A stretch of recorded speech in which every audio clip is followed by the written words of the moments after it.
Welcome to the Fanatical Elves Show, part of the Elves Network. We are a bunch of wild and crazy Cleveland Browns fans, bringing you all the latest in Browns news. Tune in now.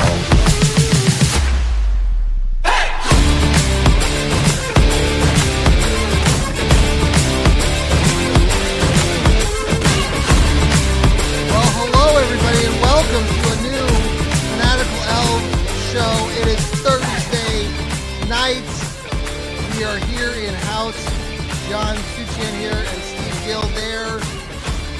We're coming to you a little bit after 7:30. Hope everybody is having a great Thursday evening. We're on this new platform, Riverside, and kind of getting used to the all the technical things. There's this delay now when we start, so hopefully we weren't sitting there acting like not saying anything, and you guys watched us and we were like, frozen like deers in headlights and all that fun stuff. But Steve, how you doing? I'm exhausted. I just got back. I just had a 5.5-hour drive today, so I got back here about 3 o'clock Central. I'm worn out. I'm tired. It's hot. It's so hot. I went to the mailbox to get my mail, and God met me halfway. Really? So that's how hot it is. Nashville doesn't really get into the triple digits. They do on occasion. Yes. But the humidity gets so high that it kind of keeps the air from going from 98 to 102. So yes. It is hot. It is humid. It is sticky. Rain there today? Did you get some storms pop up? No rain here in Nashville, south of here.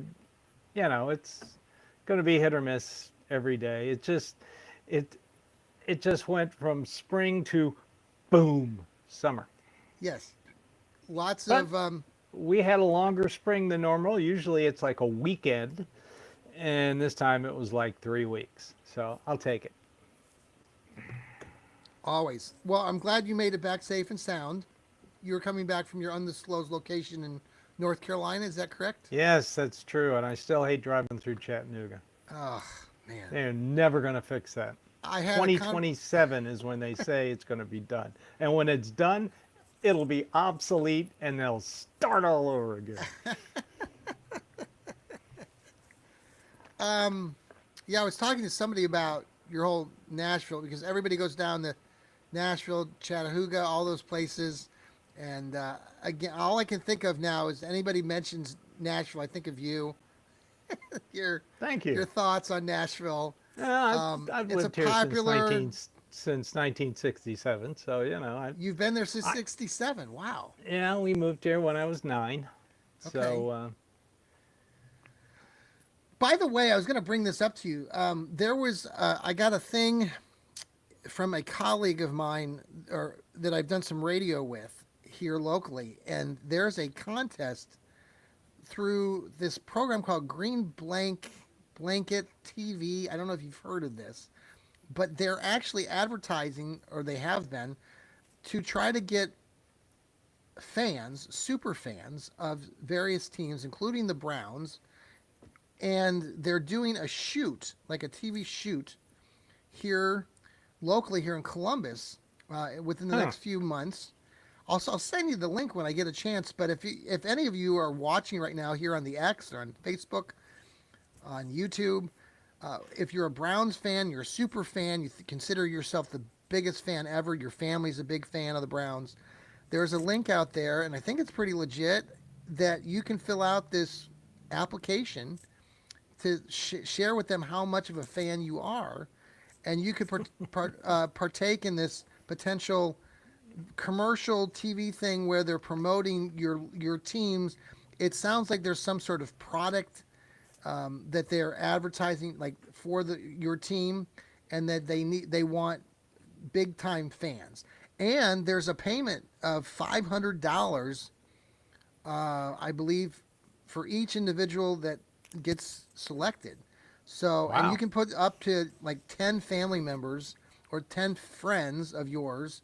And so I went ahead and did it. So I'm ready, man. And then they ask you to send like photos of like showing your fandom and like dressed up in your gear and stuff like that. So I went ahead and did that.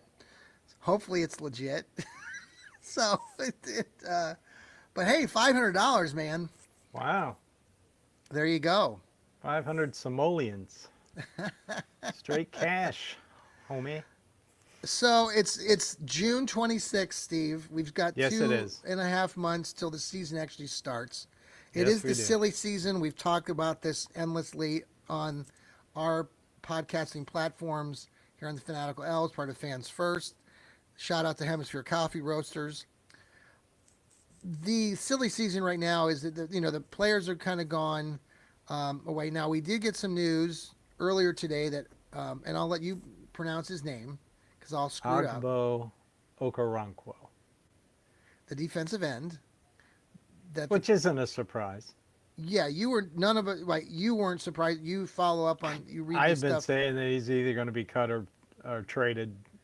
I mean, he's not worth the money that he's making. Yeah, And they signed a guy from Tampa. Can't think of his name right off the bat. yes, it's a kind of And- hyphenated. Hyphenated name, who was a linebacker, defensive end with the Buccaneers, and they are letting him just be a defensive end. And then of course Isaiah McGuire had a good end of the season last year, and Yes. they still have Alex Wright. Mhm. So yeah,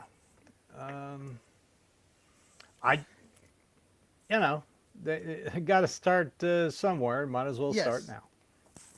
It is a top heavy room, defensive end. We, like you just mentioned, we knew that this something like this might happen, just didn't know when. So that was kind of took some people by a little bit of surprise. But Well, this gives him an opportunity to catch on with another team before training camp. Again, the Browns are nice. You're nice to the players. The agents like you, and if the agents like you, it's better to make deals with. How about that? Andrew Schmitz, right? Is that Yes. how we pronounce it? Is being brought Yes, you- back by the Brownies to give competition to Hopkins. Dustin Hopkins, yeah. Yep, Dustin That's- Hopkins. Always got to have a kicker on the practice squad. Correct. Always. I was looking at Dustin Hopkins' stats from last season. He missed 7 field goals and 3 extra points. Is that sound about right? Amazingly, I watched the games last year. So nobody else has to do it. I put myself through that. I did. Did you hear? I was telling Lou the other night. I mean, I went back and I tried. He made Steve. 3 against Jacksonville. We should game have. 2. We should have beaten the Raiders, and we should have beaten the Giants. We had multiple opportunities in those games late. 2 or 3 drives and Philly. that Philly. Deshaun Watson had every opportunity to change the course of his history. If Yes. he wins 2 or 3 of those games, this whole what we're talking about. I mean, obviously we know what happened to him, but I'm going to get to Deshaun Watson here in a little bit because I have some stuff I want to talk about after the break about All right. bad journalism. There's a lot of Okay. bad journalism out there, and I think Steve and I, we're I'm not going to say we're the greatest journalists, but we know what good journalism is, and there's a lot of bad journalism out there. Okay. We're not going to So- blow smoke up your ass. I can't. Yeah, So- Dustin Hopkins, I had heard while I was out of town from somebody in the know. Yeah. The team feels that his problems are between his ears, not between the goalposts. Mm-hmm. And they are pumping him full of confidence right now. So Okay. they are confident that he'll return to the 2023 form. So Yes, fingers crossed. I mean, Cade York, I mean, we had him a while. We thought he was going to be it, and then then he The got the mental- yips and kept Yeah. missing extra points, and bye. yeah, it's just a crazy thing. I mean, you got one job to do. It's difficult. I'm not going to say it's easy, but you got to make them. And Well, Dustin Hopkins kept them in that game 2 against Jacksonville in 23. I mean, he kicked 3 field goals. no Yeah. problem. Made all three. Nothing Yep. was out of whack or anything. So, yeah, we know he can kick. So let's just see what happens training camp. I have confidence that he will return to form. Yes. Okay. Um, I want to talk about the stadium here in a minute, but let's talk about training camp dates were released today, coming up Yeah. in late July 25th, 26th are the first 2 dates, the Friday, Saturday. And I'm hoping on my end here, I know here with the Fanatical Elves, but I also write for Northeast Ohio Sports Insiders and Natalie and that group there. And they've got some new people with the Brownies I write for them quite a bit. So I'm hoping that I can get in to one or two of the training camp sessions and actually cover the Browns and maybe go live for that. So I'm excited about that. But coming up there's 3 dates, and then it's like that Friday, Saturday, then Monday, Tuesday, Wednesday, and the following like August 1st, something like that, right? I'll take your word for it. I've been on the Okay. road all day. Yeah, they released the dates earlier today. So yeah, building up toward that. They're not going to the spot out there in West Virginia, the Greenbrier. Nope. They're just going to stay here in Berea. And work hard. Yes, very hard. I got a little slack. I know I'm skipping around a little bit, but here with Shedeur, we've already talked about Shedeur Sanders and the speeding tickets that he accumulated. He had not one, but actually two. And in one of my podcasts I did earlier in the week, my Coffee Jolt show, I basically just said that a lot of us, including myself, when I was in my early 20s, I accumulated a couple speeding tickets. I think I actually got two in a pretty short amount of time when I was in my early 20s. And, nobody needs to speed. I know that, and it's a risk. And I know Sam, our colleague that does the Browns breakdowns, he talked in his show about, some other athletes and football players have been in some serious instances with speeding and just causing accidents. So I know that speeding is can be a concern, but I basically in my show said it's not a big deal. And some of the local media like Mary Kay or initially were trying to kind of make it seem like this is a big problem. And I just said it's not. So I got some slack for that. I don't know what your opinion on that again is. I know we kind of talked about this last week, but are you concerned about Shedeur and his speeding tickets and all of that? Not really. Okay. If this is the worst thing that's reported on the Browns the next month, then I'll be happy. Mm-hmm. I mean, Yeah. I was just on the interstate today. Did I speed? You're damn right I did. Yes. Yes. Well, in that spot, I mean, I'm just telling you, and you've And if a probably state trooper wanted to pull me over, and if he asked me, "Do you know how fast you were going?" I will sit there and say, "Yes, officer, I do know how fast I was going, and I'm sorry." There are stretches. But I do know. On that I-71 stretch, and you've been through Cleveland a few times in your lifetime. That 71 coming into town, into Cleveland and Strongsville and all that, it's very easy to go over the speed limit because they drop it like down to 60 when you hit Strongsville. And so, if you're going, like he was going 100, it's going to seem, but there's just open stretches and he's driving at midnight. It's not a lot of traffic. It's not like, bumper to bumper up there. And it doesn't surprise me at all. Man, I've been a little bit further south of Cleveland and it's very easy to get going over 80, 90. Oh, yeah. Yeah, these the newer cars nowadays are so smooth you just don't that know. you don't even know. My wife was driving speed the other limit's night. 70, Yeah, she was and going like, yeah. it was 78 miles an hour. Oh, there you go. I looked at her and I was like, yeah. I said, she was touching like 80, I think. And I'm like, and she was like, oh. And I was like, yeah. So it certainly happens. And Now, it was just funny because this person. Should we completely dismiss it? No, we shouldn't completely dismiss it. I am sure the coaching staff has already had a conversation with Mr. Sanders with the intention of saying, look, if you want to play for this team, we don't need you getting hurt because you're doing 100 miles an hour on the interstate. Go talk to Myles Garrett. Go talk to Myles Garrett. We've had this happen and I'm sure he said, it won't happen again, and I'm sure his dad let into him too. So You would think so, and I certainly don't want to lose subscribers here on the Fanatical Elves Network. I know one of the people that was interacting with us shared that opinion with me about subscriptions, and obviously we appreciate your loyalty, all of you who follow us here on our network. And we're not trying to downplay at all. No, we're not trying to downplay the seriousness of no, it is serious. Mm-hmm. Yeah, yeah. By the way, we have. I was making a big deal of it earlier in the week on our X page. Thank you for those of you who have crossed over to us and are following us. Reached the 2,400 mark. I think we dipped below it again, but all those bots out there. So hope you're all Damn real. Bots. Okay, so you'd think those Russians would have a little more interest in football. Let's pause here for a quick commercial break. We're the Fanatical Elves Network, part of Fans First.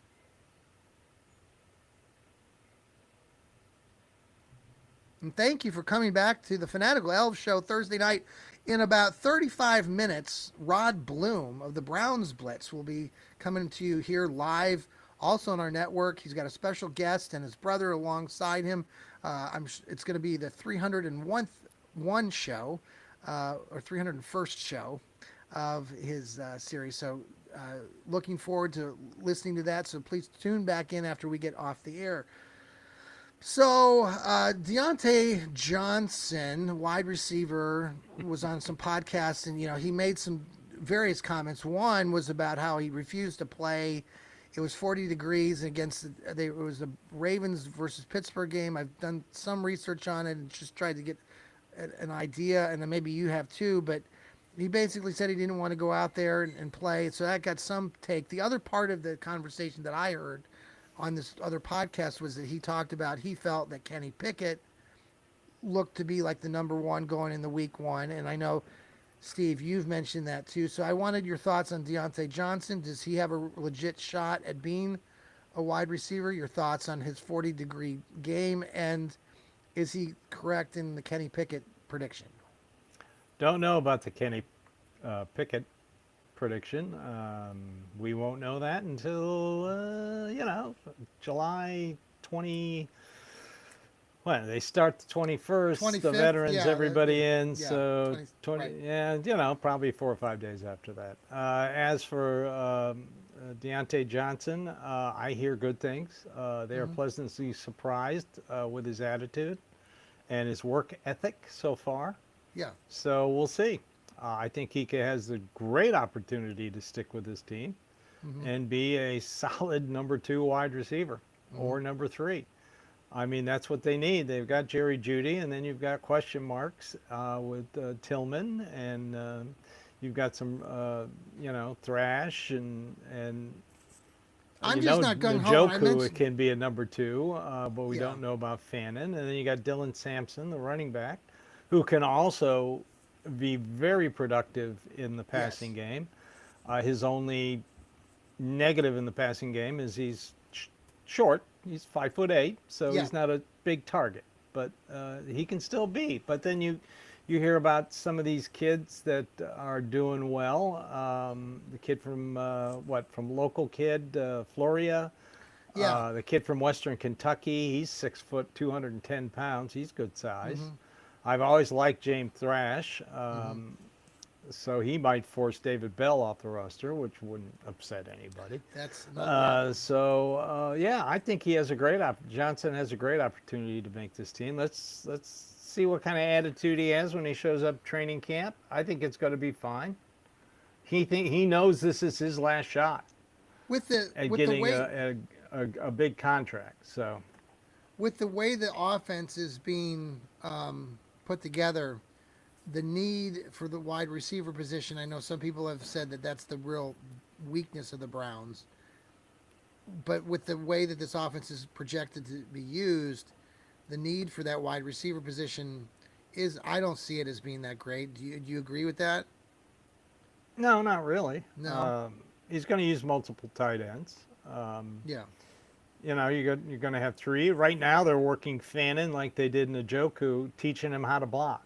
Yeah. So everybody thinking that he's just going to be a pass catcher. No, they're doing the same thing they did with David Njoku early, and he's turned out to be a damn good blocker. So let's see if it sticks. Okay. The emphasis is going to be the running game. Quinshawn Junkins and Dylan Sampson and probably Jerome Ford. So Junkins, let me talk about this because you talked about it on your show the other day, and I mentioned it, and again, I just double checked on things earlier today. This whole thing with the guaranteed money is the hang up with the second round picks. If you go back and look for all the picks that have not signed in the NFL draft, and this is often the case year after year, but it's specifically the second round this year, they want guaranteed money, correct? Right. Schlesinger got guaranteed money. He was the first pick in the second. Tyler Shuck, the quarterback in New Orleans, he wants guaranteed money. So they figure that if these guys are going to get guaranteed money, why not the rest of the second round? Yeah.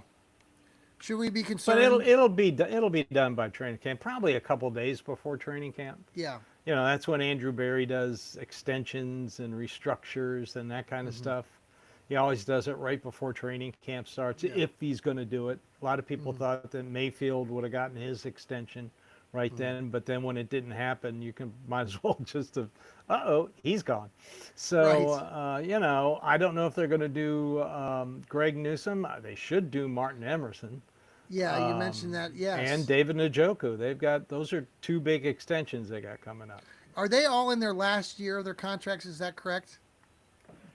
I think Martin Emerson is, and I think Njoku, he signed an extension, so he's coming up to get another one if he's going to stay with the team. Okay. So, and damn well they want to keep him. Okay. Let's talk about the stadium, the new Dome Stadium.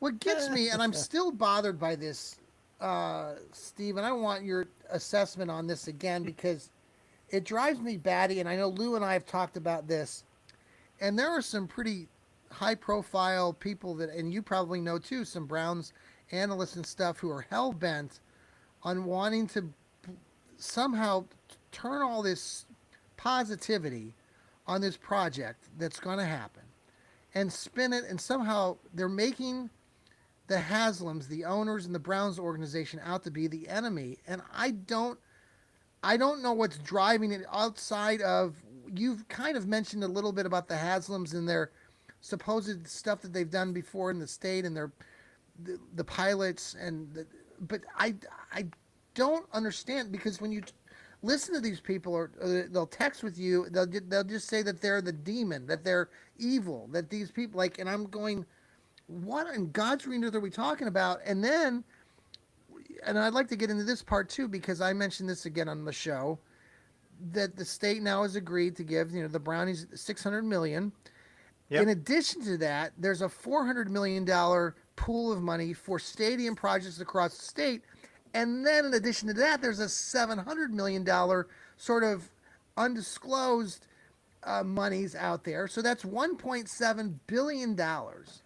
Yeah. And there's $5 billion of unused funds. And you mentioned it first, and I've talked about it on my show since. These funds have been there, these unused funds, these billions of dollars, $4 or $5 billion unclaimed for years. Money. And like I said in my podcast, last year it took in $500 million and sent out roughly $149 million. So 2/3 came in, 1/3 went out. So if that progresses constantly as you move forward, it's just going to continue to grow.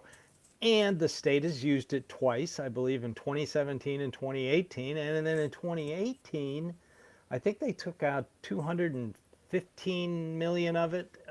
Cuyahoga County got $7 million of that.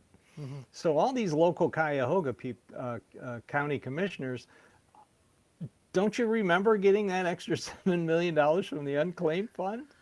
I mean, for them to sit there and say that the Haslams are stealing Grandma's Social Security check because she moved. Education gets thrown in there. Well, you took Grandma's Social Social Security check as well. So get off your high horse. Quit thinking about your political career. I mean, come on. Grandstanding.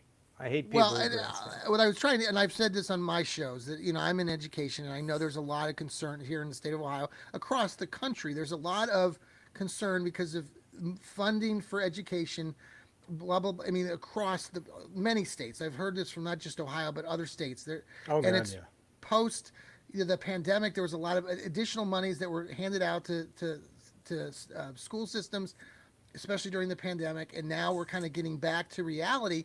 And so there's not as much money. So when you talk about all these billions of dollars, this 1.7 billion being, out there, there are a lot of people that are against, like saying, well, why isn't this going to education, or why isn't this going to grandma's social Because security? All this, that's, yeah. it's sitting there doing nothing. It's a different part of the budget. I mean, if you have if you take a vacation every year, and you put a certain amount of money every week away for vacation, Yeah. you don't use it for anything else, you're going to take that vacation. All of a sudden, you're not going to use it for anything else if you are good at your personal budget. You have a certain amount for food, certain amount for this, certain amount for that, certain amount for that. Unless something dramatic happens, it's going to sit right there until you take your vacation. Well, this money is sitting there. And let me tell you something. It is not easy. I had a tax client, who found out his late father. Now, this guy's older than me, so his father passed away a long time ago, Okay. had some unclaimed funds. It took him a year and a half to get it. It's not like you just call him on the phone and say, hey, my name's so-and-so, right. I have unclaimed funds. Oh, okay, give me your banking information and we'll transfer it immediately. No, you got to go to the courthouse, you got to take documentation. It Right. takes Right. forever. And that's what they're counting on, because Yes. as harder it is to get, the more people give up. Exactly. And so they've got like a nice little, here in Tennessee we have an unclaimed fund, but then we have what they call their rainy day fund, which they never spend on anything. Anything. It's like $2.1 billion, and they never touch it because apparently it never rains here.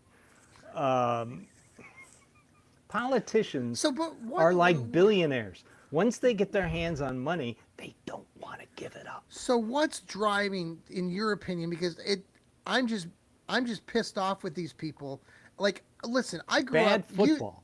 That is the only reason. Bad football. If Bad this was football, so Dan, they if this was Dan Gilbert asking And that's the the state, thing. People are the same guy. they would just The give it to same him. guy who's saying that Haslam is a piece of shit is out there saying Dan Gilbert today is the greatest owner of all time. Yeah, let's pause. Like, no. I mean, did the Haslams do something that's so criminal that's the only thing the Browns, they drive the narrative. I mean, come on. They were successful in the 40s, in the 50s. They were successful with Bernie. They were successful with the Cardiac Kids. Generations upon generations upon Yeah. generations have seen successful football here in Cleveland. It started with Paul Brown, and it just... So but this is since- simply, mostly, you think, is being driven by people who just loathe him because they think this team sucks, and they're blaming it all on him. Yeah. And then they're Yeah. just saying, now you're you taking saw our that money. that one politician that wanted to tie it into winning seasons. You get the money if you win. The Haslams have helped. No, this isn't a casino. Casino, you get the money if you They're win. invested, and I know people think that they're, being singled out and helped out by the state, but they've done a tremendous amount of stuff down here in Columbus for the Columbus Crew. That Kept them whole there. Build them a new stadium. Yes, it's fantastic. So I'm super excited. I know some people are super nervous that it's going to be $3,000 to just go to a game. They're not going to have. Oh, there's going to be a lot of misinformation. Right, You've it's already like- seen it. It's ridiculous. Let me just tell you. Like I keep saying, smart business people figure out a way to make money. Here in Nashville, we had the pandemic. We have a certain amount of restaurateurs Yeah. here in Nashville. Now there are a lot of celebrity places, Jason Aldean Right. and John Bon Jovi just opened one up, I and heard that. Yes. Post Malone is getting ready to open one up, and yes, there are celebrity bars, but there's like investors, the main guys who run it. There's a handful. We've got a couple, and one's in particular, I'm not going to name any names. He does not play well with others. He doesn't. He thinks he drives the national economy by himself. Yeah. No, you don't. Just because you own a couple honky tonks, no, you don't. And then there's this other guy. During the pandemic, he paid his employees in full while his restaurant was shut down. Yeah. And he does everything right. And he hires the right people. And, he doesn't force the issue. I guarantee you, if the Titans move to, I don't know, let's see, what would be an equivalent to Brentwood, Tennessee, Yeah, which Brentwood, is south right. of here, Right. still in the county, Sure, I've heard of it. he'd adjust. Yeah. The other guy would pitch and moan about it. The good one would adjust. And that's what good business people do. They adjust. And people will adjust. And the county will still get its money, and the state will still get its money. And the Haslams are putting up $50 million in escrow. And if things go right, they will pay everything back from the unclaimed funds account, which sits there and the state and the county uses anyway. Right. Still cashes grandma's Social Security check in every once in a while when she doesn't claim it. So, I'm not worried about it. They have ignored the lakefront for 25, 30 years. Now you're going to be forced to do something. Mm-hmm. So why don't you make it so people want to go downtown every day of the year, not just 10 games a Right. year? Right. There is so much down there right now. I've been down. I mean, so many of us have been down there. There's just a lot. I know the Browns leaving downtown will have some bearing, especially in the winter months. But there's so much activity going on, so many good restaurants, so many other things going on there. The theater, everything down there. Cleveland State's right next door. You still have the Cavs there, the Indians. It's still a good thing. So Guardians and the Cavaliers are still down there. It's- It'll get to a point if downtown Cleveland is so successful that people that live in the surrounding areas will not want to go downtown because of all the tourists. Like here in Nashville. If you live in Nashville, you don't go downtown. no, you do Anytime not. there's a concert or a show my wife wants to see, I go, well, where is it? If it's downtown, you're going to really, really, like last year she wanted to go see, she is of Cuban descent from Yes. Spain. Yes. Her family is originated on the northern coast of Spain, and some flamenco dancers. They're part of the Yes. royal, Oh, I remember the Royal- show I went to when I was in Spain last spring. Oh, the flamingo what we dancing. went to Oh, when we were in '07. But these people are fantastic. And it was a little auditorium on Belmont's campus that I didn't know about. Okay. It's so nice. It is fantastic. yeah. And it's really not that far for us. It's like a 10-minute drive. Boom. Sure. And we didn't have to go downtown, and we had a great time. All right, Steve. I want to end with this topic tonight. Just briefly touch on this because Steve and I, we both write here for the Fanatical Elves Network, Fans First. Steve also does his own blogging that he can share out here before we get off the air. Dogpoundsouth.net. Dogpoundsouth.net.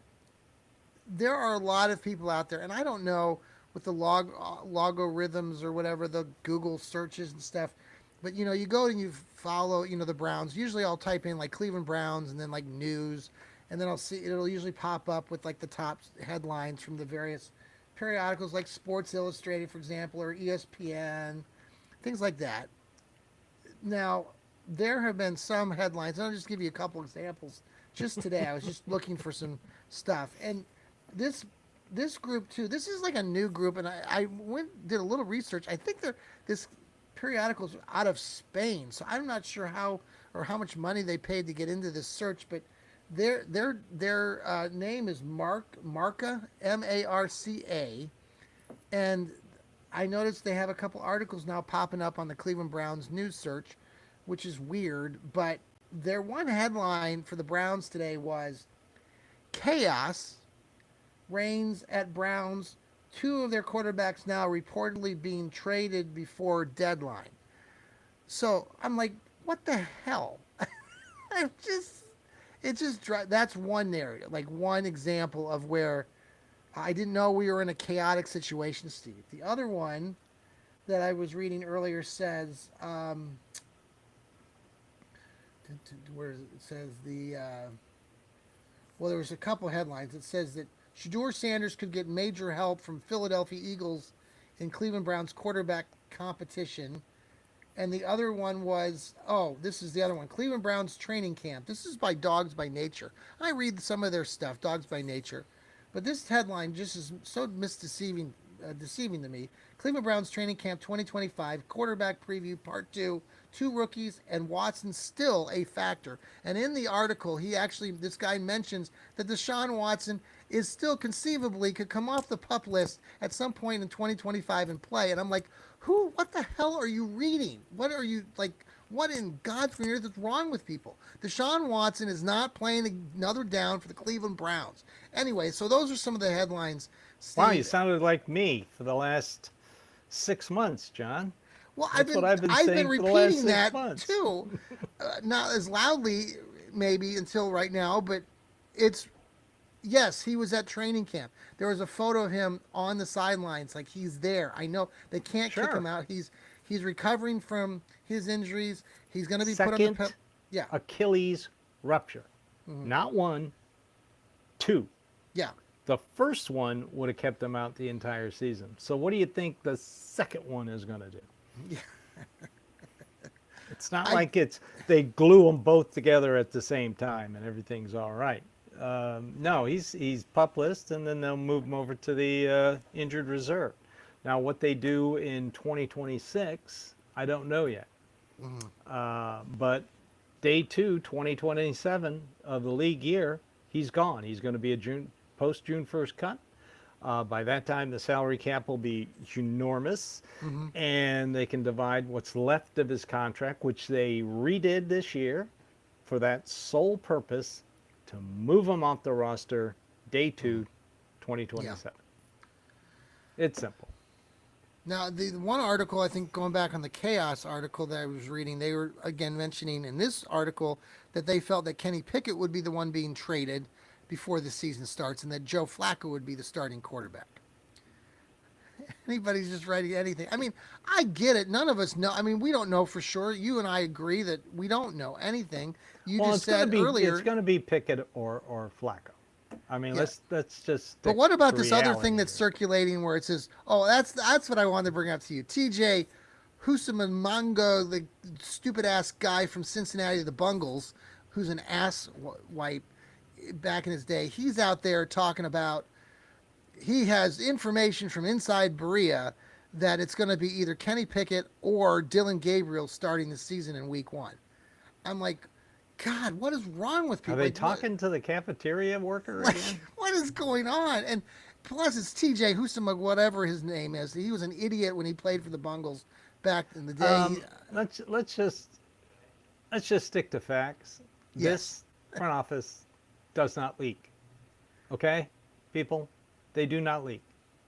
This isn't John Dorsey's front office who did leaks on purpose to find who was leaking. Yes. This front office does not leak. So anytime you see a story, sources inside Berea, no, there are no sources inside Berea. They are just trying to get their name out there, get their clicks. Marca, this Spanish publication out of Madrid. Yes, I read that earlier. I don't know. Maybe they're just trying to. How the hell did they get into the Google? Like, how did they pay off enough people that with the betting services? They want to get services? into American football, so well, you know. There were a lot of people calling us. I remember telling you this before, a year or two ago, especially after the pandemic, all these betting sites were reaching out to people here in the States if you could write articles, they wanted to throw in their betting sites into the articles that I would write, and they'd pay a pretty penny for them. I mean, I was making a few bucks back in the day. So, Wow. anyway, yeah. Don't tell anybody. Oh wait, you work for the. Keep it down. Oh, people. it's just frustrating because then you get the knucklehead fans out there, and I love you fans, but there's a few of you out there that will, you write something, I write something, maybe Steve writes something, and some of you will just tear it to shreds. You won't read it, and I've even said that to people that have claimed like this is trashed, and then you'll say, "Have you read it?" No. Okay, let's end of conversation. I mean, it's like. So I make it simple. I don't read the comments because that's also a solution. I don't care. If I'm gonna write something, it's my opinion. Yep. And if you don't like it, great. You got your own opinion. Fine. Absolutely. But read it, and if you gain some knowledge from it, that's even better. I'm not going to, they say in the South, I'm not going to piss down your neck and tell you it's raining. So. Final thoughts, Steve, tonight? Any final takes, things that you have on your plate? I know you've got another show coming up Sunday morning. Just, I'm going to drop some information, some little tidbits that I've learned while I was out of town. He's our secret insider. Nothing earth-shattering, just, things to look for when the training camp starts and things not to get all upset about or not to get all, bent out of shape about. See, well, Steve says that the Browns don't leak. He has special people that he knows that can I've known this guy since 2002. He used to work in Berea, and every year he gets introduced to people who work in Berea. And at one point, that was like a yearly thing. So he could have gone to a mixer every year with a little name tag on. And, if he tells me don't tell anybody, I'm not going to tell him. So, if he says it's just between you and me, I go, fine, that's cool. Yeah. And for those of you who don't know what I'm talking about, I started getting on the internet in 1992, probably a lot sooner, a lot before a lot of you were born. Some of our fans weren't even born then. Weren't even born. I'm surfing the net in 92, making friends with people. I'll tell you what's really like freaking me out. Like there was, I think it was our kindergartners coming up now at Licking Heights. We were talking about graduation. I think I read, was it 2034, 2035? And I'm like, oh my God, or 2040 or something. It was like, man. 2035. Yeah. By the way, in 1969. if the politicians in Cleveland get their way and want to use the airport as the new stadium, that's when it'll start to be built. Is 2036. Oh, okay. And if you think it's Not expensive happening. now, wait 11 years. It'll be 10 times more expensive. Any final thoughts other than what you just said? That's some good information. No, So just, stay, I'm come just back going to drop listen. some reassuring knowledge. How about that? Let's I just love that. say reassuring knowledge. Oh, So that's it. Can't wait for training camp to start. well, what happened? Oh, my music's. Your I music's didn't mean that. starting. I didn't mean that. I didn't. You're playing me on. And I'm I'd also like to I'm thank trying my to mother figure and father. these stupid buttons on this new program. It's just. I'd like to thank my agent and everybody who made this possible. Everybody, thank you for listening to us, and please follow us on Apple, Spotify, iHeartRadio, TuneIn Radio, anywhere you listen to your podcasts. We really would appreciate it if you could subscribe to us, follow us. That's where Steve and I make the big bucks. We do this for fun. I know I listen to Joel Cade, who does the What the Elf show, and he was talking about that for a second. And, we just appreciate your coming on board. If you follow us on the X, awesome. Follow us on Facebook. Follow us on YouTube. We need to get our subscriptions up on YouTube. That would be fantastic. Let's get to 300 subscribers. We're at about 260, 270. We want to get to about 300 subscribers. So let's see if we can hit that. And now that we're at 2,400, let's go for 2,500. I would love that. Everybody have a great night. Go Browns. Coming up next, the Browns Blitz with Rod Bloom in about 8 minutes. So come on back. Double header.